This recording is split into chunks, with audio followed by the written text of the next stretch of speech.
Next example में ये बताना है check whether 301 is a term of the list of numbers. अब ये जो नंबर्स देख रहे हो ये इंक्रीज हो रहे हैं, है ना। अभी यहाँ पे इसने कुछ नहीं बोला है कि ये एपी है या नहीं है, उसने सिंपली लिखा है लिस्ट ऑफ नंबर्स।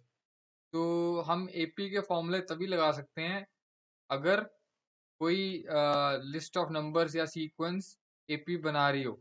अगर वो एपी हो तभी हम एपी के फॉर्मूले यूज कर सकते हैं, अदरवाइज नहीं कर सकते। ठीक है, तो पहले तो हम ये चेक करेंगे कि ये एपी है या नहीं है। ये इंक्रीज हो रही है तो इंक्रीज होते होते आगे ये पूछ रहा है कि आगे जाके 301 इस सीक्वेंस में आएगा कि नहीं आएगा, ये क्वेश्चन है। ठीक है, क्योंकि ये भी तो हो सकता है ना कि आगे जाके 300 आ जाए और फिर उसके बाद 304 आ जाए या ऐसा कुछ आ जाए, है ना, और 301 आए ही ना। ठीक है, तो ये चीज चेक करनी है, तो उसके लिए ये एग्जांपल डिफरेंट है पिछले क्वेश्चन से। तो पहले तो हम ये चेक करते हैं कि ये लिस्ट ऑफ नंबर एपी है भी है या नहीं है। ठीक है,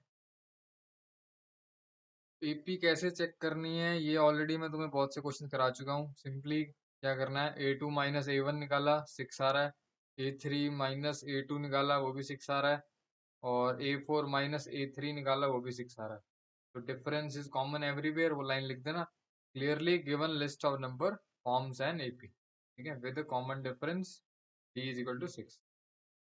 तो कॉमन डिफरेंस स्मॉल d जो है वो 6 है, और जो हमारी फर्स्ट टर्म है वो 5 है ना। फर्स्ट टर्म को हमने 5 लिख दिया और कॉमन डिफरेंस d 6 आ गया।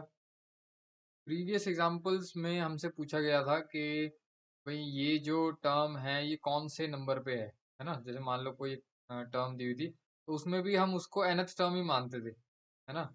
इस बार ये कह रहा है कि ये चेक करो कि क्या ये टर्म इसमें है भी है। ठीक है, तो फर्क सिर्फ इतना ही है कि पहले जो पूछा था कि ये कोई टर्म किसी एपी में है तो उसका क्या नंबर है।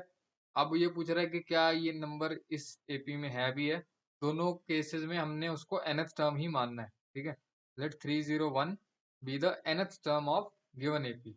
मतलब आगे जाके हम मान लेते हैं कि वो इस एपी में आएगी। आगे जाके सपोज कर लेते हैं, आगे सॉल्व करेंगे तो उससे हमें पता लगेगा कि आएगी या नहीं आएगी, वो भी बात की बात है। ठीक है, फिलहाल हमें स्टार्टिंग यहीं से करनी है कि let this B the nth term of given AP.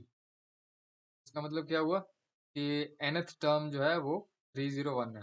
जो ये लिखा है उसको मैंने मैथमेटिकली लिख दिया। ठीक है, अब यहाँ पे मैं nth टर्म का फॉर्मूला लिख देता हूँ। मैंने यहाँ पे nth टर्म का फॉर्मूला लिख दिया। यहाँ पे रीजन लिख दो, यूजिंग nth टर्म फॉर्मूला या जनरल टर्म फॉर्मूला, बात एक ही। ठीक है, तो अब यहाँ पे मेरे पास a की वैल्यू दी हुई है 5 और d की वैल्यू दी हुई है 6, तो दोनों मैं यहाँ पे डाल दूँ। तो नेक्स्ट स्टेप में मैंने क्या किया, a की वैल्यू 5 डाल दी और d की वैल्यू 6, और कुछ नहीं किया। और मैं यहाँ से n निकालने की कोशिश कर रहा हूँ। ठीक है, नेक्स्ट स्टेप में मैंने क्या किया, इसे ओपन कर दिया।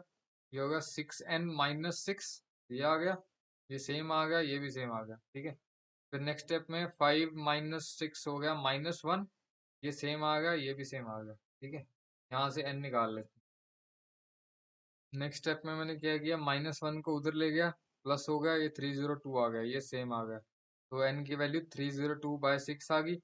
यहाँ 2 से कटिंग कर दी, सॉल्व करके ये आ गया। और हमने तो n क्या लिया था, n तो नंबर होता है ना किसी टर्म का।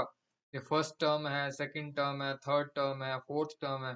मैं ये थोड़ा ना बोलूंगा 4.5 टर्म कौन सी होगी। n तो एक नेचुरल नंबर है, first term, second term, third term, fourth term, fifth term.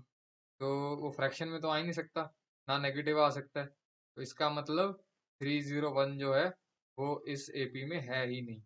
अगर ये नेचुरल नंबर आ जाता तो इसका मतलब एक नंबर आ रहा है, तो यानी 301 का कुछ नंबर होता उस एपी में। लेकिन ये फ्रैक्शन में अगर आ रहा है तो इसका मतलब 301 इस एपी में है ही नहीं। ठीक है,